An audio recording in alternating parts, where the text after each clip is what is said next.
Avez-vous déjà eu l'impression de marcher dans un brouillard spirituel, incapable de voir clairement ce qui vous attend? Beaucoup interprètent le silence de Dieu comme un abandon, mais en fait, ce qui semble vide n'est peut-être qu'une préparation à quelque chose de plus grand.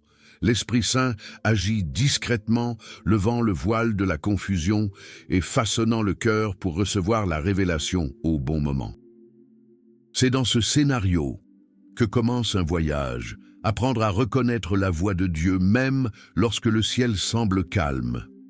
Tout au long de ce message, nous explorerons des exemples bibliques, des histoires de foi et des moyens pratiques de remarquer les signes qui se trouvent peut-être déjà autour de vous. Ce qui semble être l'obscurité aujourd'hui peut se transformer en direction, en clarté et en lumière. Et voici mon invitation. Si ce sujet vous a déjà touché au cœur, comme cette vidéo, abonnez-vous à la chaîne et partagez-la avec quelqu'un qui a besoin de ce mot. Et aussi laissez dans les commentaires « Esprit Saint, guide mes pas ». Cette simple déclaration peut marquer le début d'une nouvelle phase de votre marche avec Dieu. Il y a des phases où la vie semble être couverte par le silence. Vous priez, vous cherchez des réponses, mais tout semble statique. Dans ces périodes, il est courant de croire qu'il a été oublié, mais la réalité est différente. Le silence ne signifie pas l'abandon, mais la préparation. Tout comme la graine a besoin de l'obscurité de la terre avant de germer, nous avons besoin de ces moments de confusion apparente pour mûrir. Quand le cœur agité crie pour être guidé, c'est comme marcher le long d'une route enveloppée de brume. Vous ne voyez pas la destination, mais vous pouvez y aller un pas à la fois. Même si vous ne voyez pas loin, la foi vous invite à faire confiance à ceux qui connaissent déjà toute la carte. Ce voile devant les yeux n'est pas définitif, et l'Esprit Saint sait quel est le bon moment pour apporter de la clarté. Ce qui est curieux, c'est que souvent, ce ne rien entendre est précisément l'environnement dans lequel Dieu accorde nos sens. Il nous apprend à attendre, à mûrir et à ne pas dépendre de réponses immédiates. Le silence façonne notre perception et prépare le cœur à capter le doux murmure de l'esprit. C'est comme si le ciel disait « Ne prenez pas mon silence pour une absence. Je prépare quelque chose de plus grand pour toi. » Il y a des prières qui n'ont pas besoin de mots. Ce sont des larmes, des soupirs et des cris silencieux que le ciel comprend mieux que n'importe quelle phrase. Dans ces moments-là, nous comprenons que Dieu n'est pas impressionné par l'éloquence, mais par la sincérité. Il entend un cœur brisé. Romains 8, 26 nous rappelle que lorsque nous ne savons pas comment prier, l'Esprit intercède pour nous avec des gémissements qui ne peuvent être exprimés. Même le silence de la douleur se transforme en prière.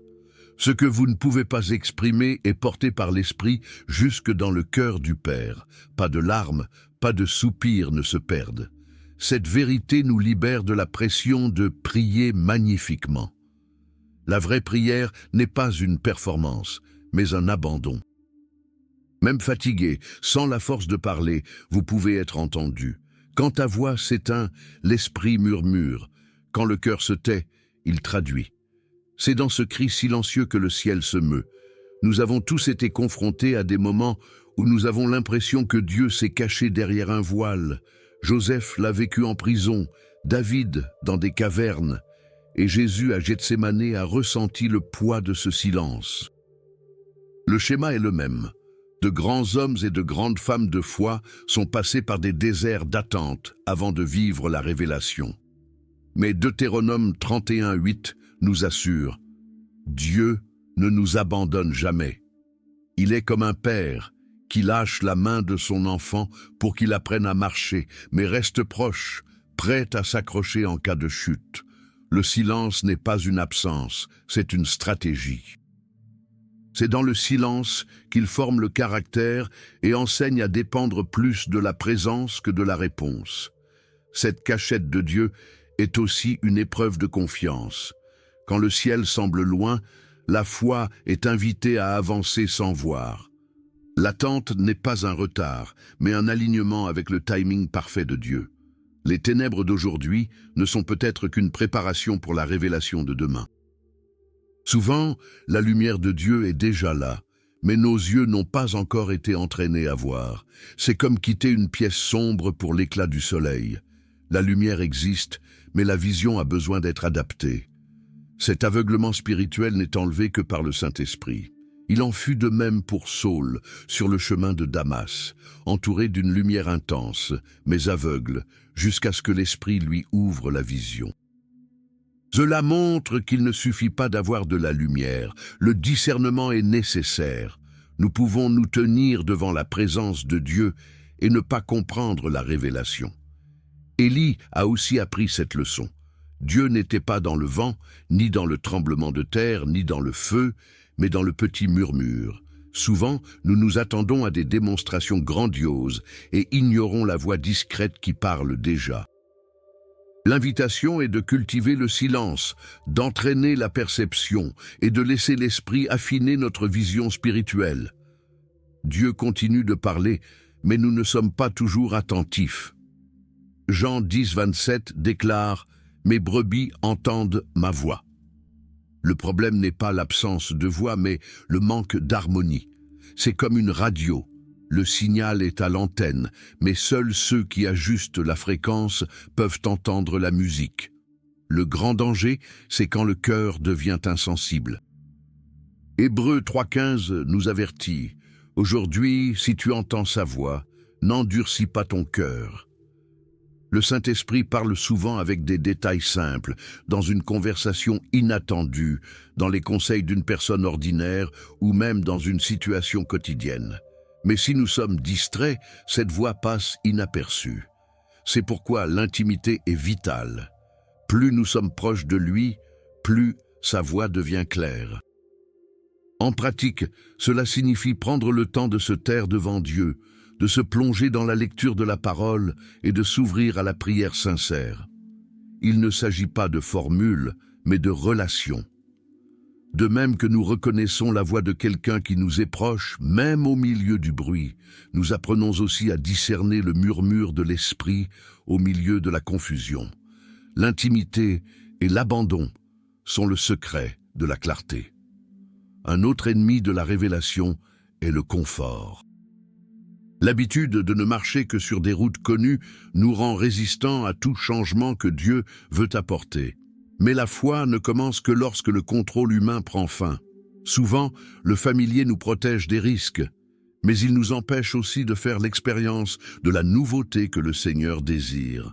Rester uniquement dans le confort peut perdre son but. Abraham en a fait l'expérience dans Genèse 12, 1, lorsque Dieu l'a appelé à quitter son pays, à quitter ses proches et à aller dans l'inconnu. Rien ne pourrait être plus inconfortable que de tout abandonner sans connaître la destination. Mais c'est ce pas, en dehors de la zone de sécurité, qui a ouvert la voie à cette promesse. Le courage de lâcher prise sur le connu est toujours récompensé par la direction divine. Dans la vie de tous les jours, cela peut signifier créer de nouvelles habitudes de prière, accepter un service différent ou répondre par un « oui » à quelque chose d'inattendu. L'Esprit Saint nous conduit au-delà des chemins familiers, parce qu'il sait que c'est là que la foi est fortifiée. Chaque acte d'obéissance fait place à plus de révélation et de clarté. Un autre principe important est que Dieu révèle rarement l'ensemble du plan en une seule fois.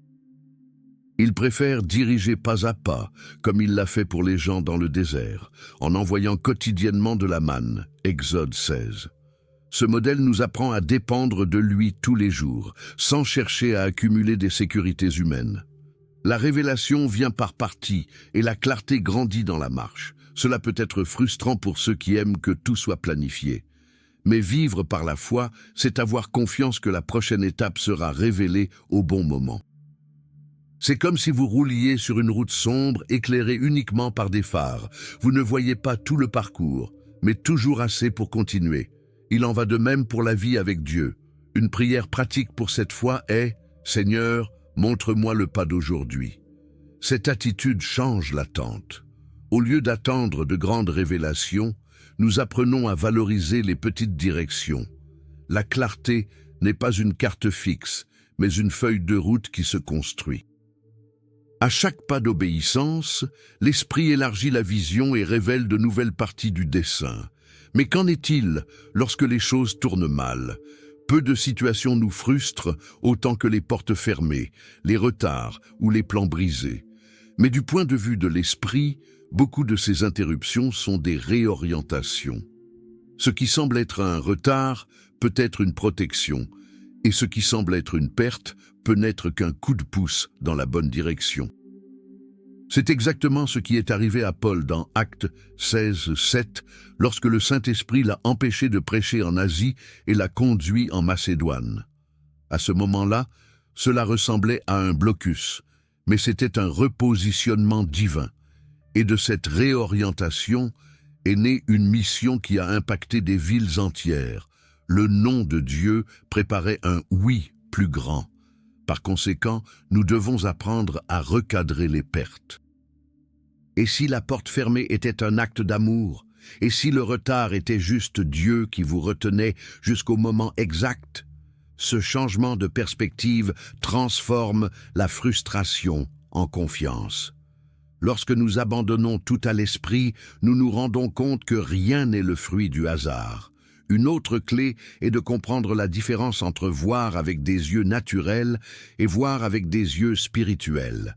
La chair voit des barrières, mais l'esprit révèle des opportunités. Comme le dit 2 Corinthiens 5:7, nous vivons par la foi, non par la vue. La vue naturelle ne peut pas être le critère final de celui qui marche par la foi. Regardez l'armée d'Israël devant Goliath. Tout le monde a vu un géant invincible. Mais David a vu une occasion de montrer la gloire de Dieu. Sarah ne voyait que l'impossibilité de la vieillesse, mais l'Esprit a révélé une promesse qui dépassait la logique. Et la croix, qui semblait être une défaite, était en fait l'étape de la résurrection. Cela nous apprend à réinterpréter les circonstances d'un point de vue spirituel. Ce qui semble aujourd'hui être un obstacle n'est peut-être qu'un pas en avant. Votre faiblesse peut être la porte pour faire l'expérience de la force de Dieu. Quand l'esprit ajuste notre objectif, la peur devient courage, le doute devient confiance, et la confusion se transforme en clarté divine. Parmi les moyens que Dieu utilise pour nous donner des indices, les rêves ont un rôle particulier. Joseph, dans Genèse 37, a reçu des images prophétiques qui ne se réaliseront que bien des années plus tard. Joseph, le père de Jésus, a été averti en rêve de protéger sa famille, Matthieu 2,13. Cela montre que dans des détails apparemment ordinaires, il peut y avoir des instructions célestes cachées. Proverbe 25:2 nous enseigne que la gloire de Dieu, c'est de cacher les choses, mais la gloire des rois est de les examiner. Certains rêves nécessitent la prière, l'attente et le discernement. Toutes ne sont pas des révélations, mais certaines contiennent des messages qui doivent être conservés jusqu'à ce que l'esprit apporte la clarté. D'une manière pratique, il est sage de tenir un journal près de votre lit pour enregistrer les rêves et prier à leur sujet. Ce qui semble n'être qu'un détail aujourd'hui peut devenir une clé à l'avenir. Plus qu'une hâte de comprendre, nous devons sauvegarder et attendre le temps de la révélation. Dieu parle à travers les rêves, les signes et les circonstances, et chaque détail peut faire partie de l'avancement vers le but. L'un des plus grands secrets pour faire l'expérience de la clarté spirituelle réside dans quelque chose de simple. Dire oui pour de vrai. Marie nous l'a montré dans Luc 1:38 lorsqu'elle a répondu à l'ange « Voici, je suis la servante du Seigneur, qu'il me soit fait selon ta parole ». Ce « oui » n'était pas seulement des mots, mais une reddition totale, sans réserve. C'est ce cœur abandonné qui a ouvert la voie à l'accomplissement du plan de Dieu en elle. Nous disons souvent « oui » avec nos lèvres, mais le cœur tient toujours les rênes. L'Esprit Saint ne cherche pas de beaux discours, mais une véritable reddition. C'est dans ce lieu d'abandon que la confusion se dissout et que la clarté divine se manifeste. Le « oui » abandonné n'exige pas d'avoir toutes les réponses. Il fait simplement confiance au caractère de celui qui montre le chemin. En pratique, ce « oui » peut signifier renoncer à un plan personnel, pardonner à quelqu'un qui semblait impardonnable, ou simplement obéir à cette direction qui semble petite. Chaque acte de reddition fait place à une plus grande révélation. La clarté ne naît pas de l'insistance sur le contrôle, mais du courage de s'abandonner. Un cœur abandonné trouve toujours une direction. Peu de gens comprennent à quel point une porte fermée peut être un acte d'amour. Lorsque quelque chose ne se passe pas comme prévu, la première réaction est de ressentir de la frustration. Mais souvent, le non d'aujourd'hui est une préparation à un oui beaucoup plus grand demain. Dieu utilise des portes qui se ferment, non pas pour nous punir, mais pour nous protéger et nous aligner sur le bon but. C'est comme un père qui empêche son fils de s'engager dans un chemin dangereux. L'enfant peut pleurer et ne pas comprendre, mais l'adulte sait ce qui est en jeu.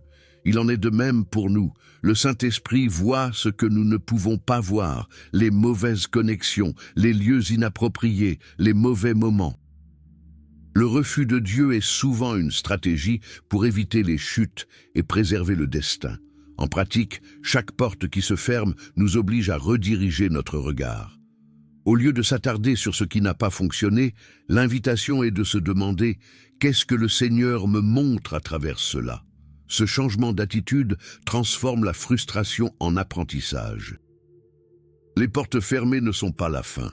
Ce sont des jalons sur le chemin qui révèlent où nous ne devrions pas rester et où Dieu veut nous conduire. La foi nous appelle toujours à marcher avant de voir. Hébreux 11:8 nous rappelle Abraham qui a obéi à la voix de Dieu sans savoir où il allait. Cette obéissance sans carte révèle l'essence de la confiance. Il ne s'agit pas d'attendre d'avoir toutes les réponses, mais d'avancer même lorsque le chemin est encore recouvert d'un voile. Chaque pas fait dans la foi fait place à une nouvelle révélation. Il est intéressant de se rendre compte que la clarté s'arrête rarement. Souvent, Dieu ne montre la prochaine ligne droite que lorsque nous sommes déjà en mouvement. C'est comme marcher sur une route sombre avec une lampe de poche. Vous ne voyez pas tout le parcours, mais à chaque pas, la lumière s'étend. L'obéissance devient la clé qui libère les nouvelles instructions du ciel. En pratique, cela signifie ne pas être paralysé face à l'incertitude. Vous ne savez peut-être pas comment tout cela va se terminer, mais vous savez quelle est la prochaine étape de la foi que vous devez franchir. Il peut s'agir de commencer un projet, de changer une habitude, de pardonner à quelqu'un ou simplement de rester ferme dans la prière. Le secret est d'agir comme si vous voyiez déjà, en ayant confiance que la vision complète arrivera au bon moment. Il arrive un moment où le voile tombe et où tout commence à avoir un sens. 2 Corinthiens 3,16 déclare que lorsque nous nous tournons vers le Seigneur, le voile est enlevé. Ce qui semblait autrefois n'être que de la douleur, du retard ou du silence, est maintenant réinterprété comme faisant partie du processus. Le Saint-Esprit transforme ce qui semblait être de la confusion en révélation, apportant la clarté divine au cœur. Ce dévoilement ne consiste pas seulement à voir l'avenir, mais aussi à comprendre le but du passé. Les larmes, les prières silencieuses, les portes fermées, tout cela se connecte dans une nouvelle perspective. Ce qui semblait être une défaite prend un nouveau sens à la lumière du destin. C'est comme regarder une broderie, sur l'envers il y a des fils déroutants, mais sur l'endroit apparaît l'œuvre complète. En pratique, ce moment génère de l'identité et de la direction. Vous découvrez que vous n'étiez pas perdu, que vous étiez simplement préparé. La clarté n'efface pas la douleur, mais révèle sa valeur. Chaque attente, chaque interruption, chaque pas de foi a construit la route ici. Et maintenant, le Saint-Esprit enlève le voile, montrant que ce qui semblait être des ténèbres était en fait la scène de la révélation. Maintenant que nous avons parcouru ce voyage ensemble, la question qui reste est la suivante. Comment allez-vous appliquer tout cela à votre vie ? Le Saint-Esprit souffle déjà des signes et des directions, mais c'est à vous de décider si vous allez rester pris dans la confusion ou si vous allez vous abandonner à la clarté divine. Quel pas de foi peux-tu faire aujourd'hui, même si tu ne vois pas encore tout le chemin ? Réfléchissez, quelles étaient les portes fermées que vous avez interprétées comme une défaite, mais qui n'étaient peut-être qu'une réorientation ? Quels rêves avez-vous laissés de côté qui peuvent transporter des indices du ciel? Et surtout, êtes-vous prêt à dire un oui abandonné, comme l'a dit Marie, et à permettre au dessein de Dieu d'avancer en vous? Si ce message vous a parlé, ne le laissez pas passer inaperçu. Abonnez-vous à la chaîne, activez les notifications et partagez-la avec quelqu'un qui a besoin de cette clarté. Et avant de partir, écrivez dans les commentaires « Seigneur, enlève le voile de mes yeux ». Cela peut être votre déclaration de foi pour commencer une nouvelle période de révélation.